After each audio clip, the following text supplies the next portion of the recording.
आजच्या जेनझीच्या काळामध्ये कोल्हापूरच्या प्रथमेश पाटील याने वयाच्या अवघ्या 23व्या वर्षी सुरू केलाय स्वतःचा बनाना चिप्सचा व्यवसाय. Instagramवर रील्स बघत असताना बियॉन्ड स्नॅक्सचा केरला बनाना चिप्सचा व्हिडिओ पाहिला आणि प्रथमेशच्या डोक्यात घंटी वाजली. मग ठरवलं, केरला स्टाईल बनाना चिप्स कोल्हापुरात बनलेच पाहिजेत. आणि तिथूनच सुरू झाला पाटील स्नॅक्सचा प्रवास. चला तर मग बघूया. सकाळी 8 वाजल्यापासून कामाला सुरुवात होते. गावातल्याच 3-4 महिला कामाला येतात, त्यामुळे त्यांना देखील रोजगार मिळतो. त्यानंतर सगळ्यात आधी सुरुवात होते केळी सोलण्यापासून. मग केळी स्वच्छ धुतली जातात. सोललेल्या केळ्यांचे ताजे चिप्स पाडून तळले जातात.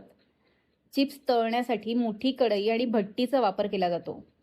संध्याकाळच्या दरम्यान मॅन्युअली पॅकिंग करून ऑर्डरप्रमाणे विक्रीसाठी माल दिला जातो.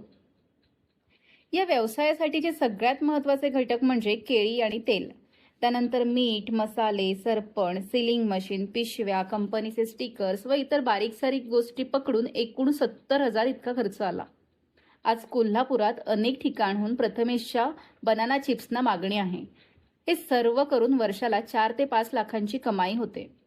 असा होता प्रथमेशचा प्रवास. तुम्हाला कसा वाटला हे कमेंटमध्ये नक्की सांगा. आणि अशाच अगदी साध्या साध्या उद्योजकांची खरी खुरी स्टोरी पाहण्यासाठी उद्योग टॉक्सला नक्की सबस्क्राईब करा.